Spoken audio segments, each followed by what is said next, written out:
प्रिय मित्रों, नमस्कार। आपका मेरे चैनल में हार्दिक स्वागत एवं अभिनंदन है। आज मैं आपके समक्ष महाकवि कालिदास द्वारा विरचित रघुवंशम महाकाव्य के द्वितीय सर्ग का कथासार प्रस्तुत कर रहा हूँ।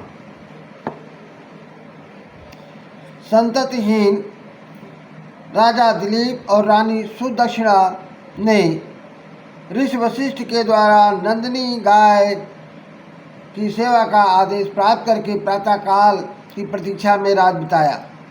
अथ प्रातःकाल राजा ने रानी द्वारा गंधमाल्य से पूजित उसे दूध पिलाकर पुनः बांधे गए बछड़े वाली ऋषि की गाय को वन के लिए छोड़ दिया। उस गाय के खुर से पवित्र मार्ग का अनुगमन कुछ दूर तक रानी ने किया। इसके बाद राजा ने अपनी रानी को लौटाकर वन के लिए निकली गाय की रक्षा सेवा शुरू कर दिया। अपने इस गौ सेवा व्रत में सभी सेवकों को राजा ने वापस कर दिया। राजा गाय को स्वादिष्ट घास खिलाते हुए, शरीर खुजलाते हुए, डांसों को भगाते हुए तथा स्वेच्छापूर्वक संचरण कराते हुए सेवा में लगे रहे। वे गाय के रुकने पर रुक जाते थे, चलने पर चल देते थे, बैठने पर बैठ जाते थे, जल पीने पर स्वयं भी जल पी लेते थे। इस प्रकार सारा दिन वन में विचरण करके शाम को सूर्य की प्रभा और मुनि की गाय दोनों अपने अपने निलयों की ओर चल पड़ी।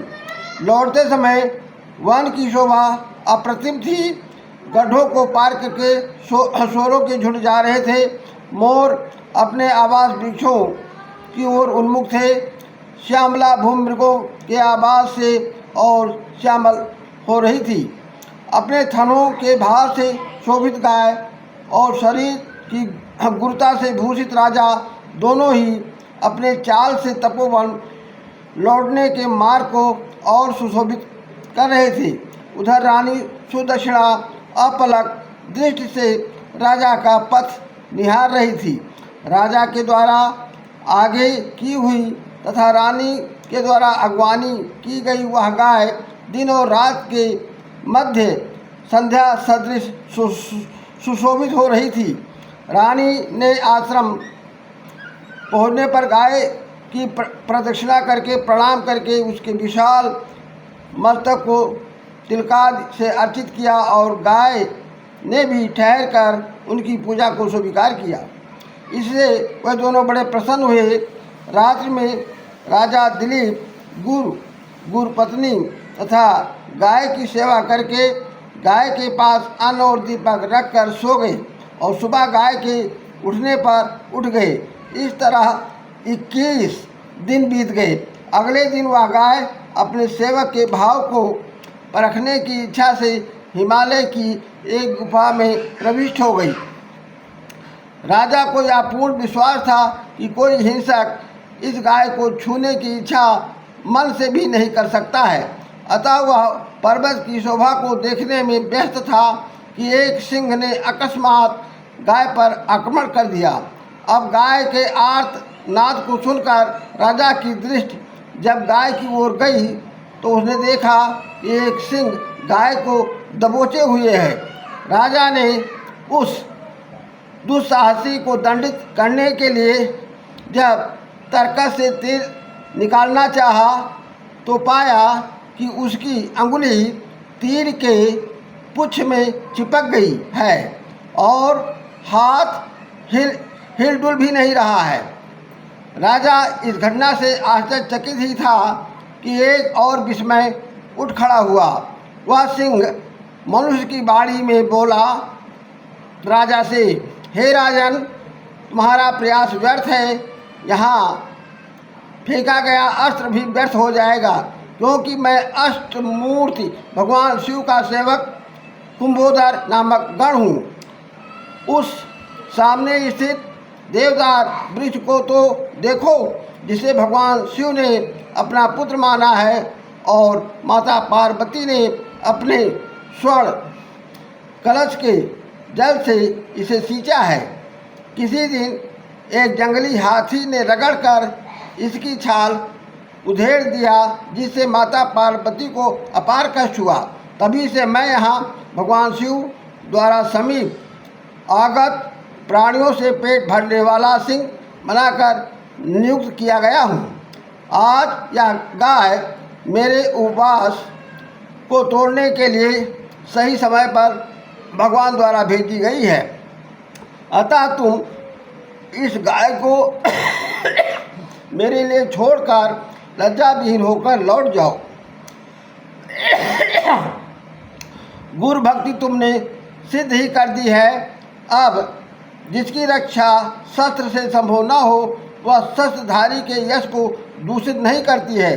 मृगराज की इस प्रगल्भ वाणी को सुनकर अपमान को सह लेते हुए राजा ने कहा, हे मृगेंद्र, यद्यपि असहाय मेरा कोई भी कथन हास्यास्पद ही होगा, फिर भी आप सर्वज्ञ हो, अतः आपसे अपना निवेदन अवश्य करूँगा।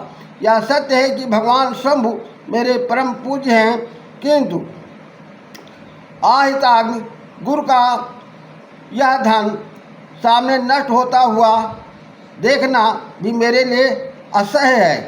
अतः तुम मेरे शरीर से ही अपना पेट भर लो, इस गाय को छोड़ दो।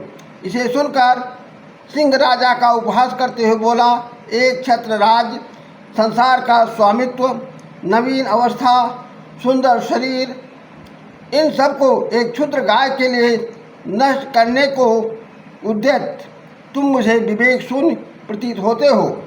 यदि यह गाय के प्रति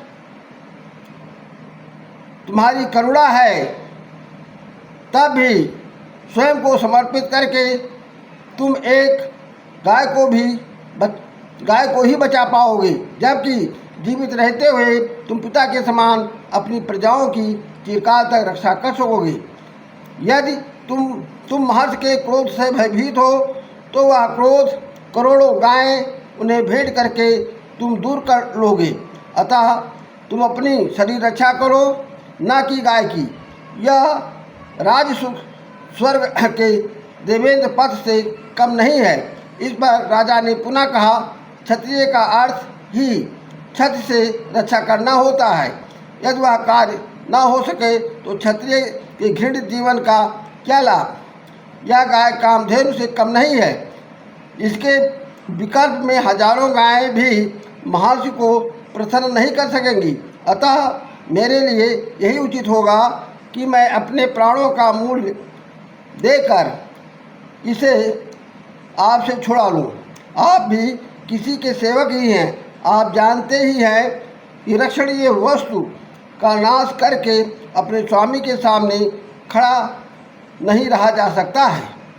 यदि मेरे प्रति आपकी इतनी अनुकंपा है तो मेरे यश शरीर को बचा लीजिए, क्योंकि आप मेरे संबंधी सखा हो।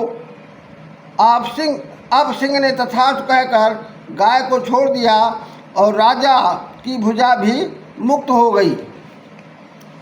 तब राजा शस्त्रास्त्र उतारकर स्वयं को मांसपिंड के समान बनाकर नीचे मुँह करके सिंह के आक्रमण की प्रतीक्षा में बैठ गया।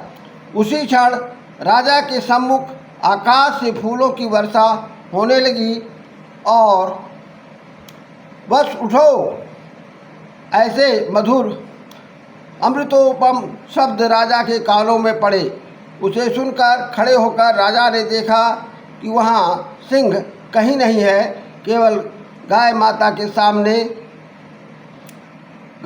के समान स्नेह बरसाती हुई खड़ी है। राजा को आश्चर्यचकित देखकर गाय बोली, हे राजन, मैंने स्वयं ही अपनी माया से सिंह प्रकट कर तुम्हारी परीक्षा ली थी। ऋषि की कृपा से यमराज भी मुझ पर आक्रमण नहीं कर सकते हैं। किसी अन्य हिंसक की तो बात ही दूर है। तुम्हारी गुरु भक्ति और मेरे पद करुणा से मैं अतिशय प्रसन्न हूँ। जो वर चाहो मांग लो। तब राजा ने दोनों हाथ जोड़कर गाय से अपने वंश के प्रवर्तक सुयश पुत्र को सुदक्षिणा की कोख से मांगा। प्रसन्न गाय ने कहा, हे वत्स, पत्तों के दोने में दूकर मेरे दूध को पी लो। किंतु राजा ने ऋषि की प्रसन्नतापूर्वक बछड़े और होम से अवशिष्ट दूध को ही पीने की इच्छा प्रकट किया।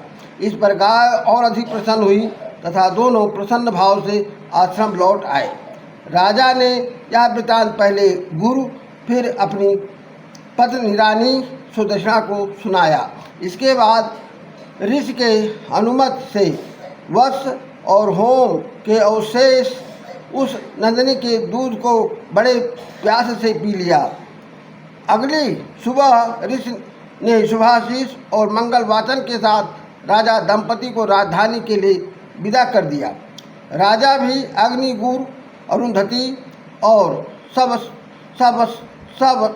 सबस्सा धेनु की प्रदक्षिणा करके पूर्ण मनोरथ के साथ सुगम मार्ग से रथ से अपने राजधानी लौटकर पुनः राजकार्य संभाल लिया। कुछ ही दिनों में रानी सुदक्षिणा ने गर्भ को धारण कर लिया। धन्यवाद दोस्तों।